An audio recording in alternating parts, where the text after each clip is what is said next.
I won't do that because even though I may not be liked for giving strong opinion, I reckon I'm respected. Wolsey, just on that point, is there any drama between you and Port Adelaide or Choco?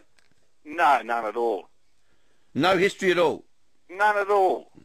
Hey, I reckon if you're going to do an objective criticism of those very minor actions, I mean very minor, you can't say they're over the top, they're very minor demonstrations, you've got to go back to every prelim final that's ever been played and see the reaction of teams when they know they've won it. If you're going to be fair in your criticism, which I sense you're not, you at least owe it to Port Adelaide and those players to have a look at all those prelim finals when guys have been delighted to know they've won it. Hey, gee, you boys are touchy. No, you're very, very touchy. You're very thin-skinned. You've got to be fair about it. Out like the proverbial. Hang on, you've got the front page of the Geelong Advertiser. Have you seen that? You've got journalists over there making a mountain out of these pimples. Creating a drama. What's the Geelong Advertiser? Well, it's a big photograph, headlines, Operation Big Heads, a photograph of Chad and... Well, you know why? Because that's exactly what Mark Williams was aware of when those two boys carried on. He knew that it was food for the opposition because you don't do that sort of thing because there's a week to go. I've said that 3 times. Don't you understand me? Well, what about the things Mark Williams said about Geelong? What did he say? Leading into the last game they played, the seeds that he's planted in there. About Mooney being suspended and all that sort of Do you think drama. the Geelong players are going to be motivated any more to play this game by seeing the front page of their Geelong Advertiser with trumped-up issues? I don't think they would be, but I think it's a talking point, and obviously it's a talking point that ruffles the feathers of you folk over there because you're so sensitive about it. No, the only thing that ruffles our feathers is just such a blatantly unfair criticism when every man and his dog has done the same thing. Games when they score goals celebrates. Anyway. Well, let's agree to disagree, KG. Right, what will King play? It's an interesting one because I reckon they made their mind up a month ago to go with Blake.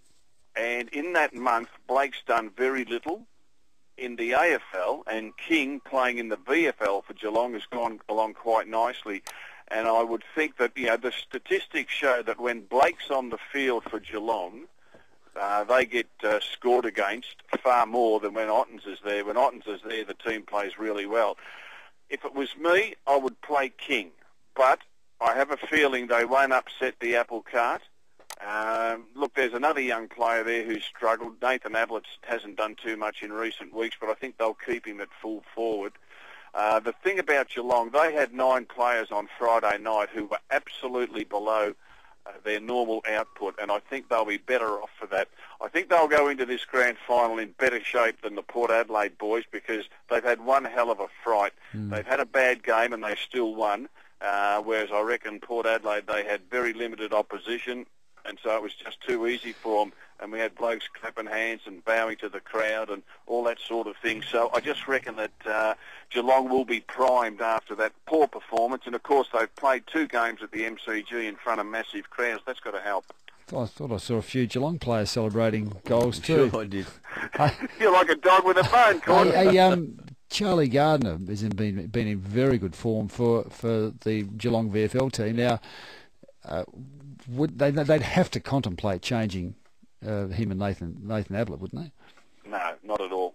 They won't change. They won't change Nathan Ablett, and I'll give you one reason, a good reason why you wouldn't do it. I wouldn't want to upset young Gary. Well, that's interesting, isn't it? That is interesting. Is that the right reason to make your selection decision? No, it's not, obviously, but I just think that Nathan Ablett, whilst he hasn't kicked goals, he's been part of the forward setup. He's kicked 30-odd goals this year, so he's around about 3rd or 4th on the goal-kicking list. He hit a nice ball to Johnson in a ruck contest, so he can do that sort of thing. He's just got to move around a little bit more. He can get to the right positions, but he drops a lot of marks you'd expect him to take. So they'll keep him in, I'm sure. I think he's a bit unselfish too. He doesn't have that real acute goal sense and hunger. He looks to me to be too much of a team player to be a really great goal kicker. Yeah, look, if it's a fault. I don't think it's a bad one. You got to remember the kid. He only played bush football. He wasn't in any scholarship squads because he just wouldn't. Because of the name, he just kept away from everything. And he only played in the bush. He didn't come through the Geelong Falcons, the under-18s, like young Gary did.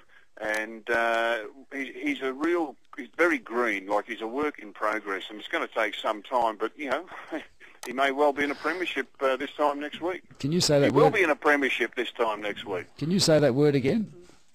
He will be in a premiership. No, the Geelong. What's the Geelong team? What? Premiers? The Falcons. Yeah, that was the under-18 team. Yeah. Well, most Australians say Falcons. You Victorians are different. You Vics are different. Hey, can I just leave you before I ask you about my medal tip?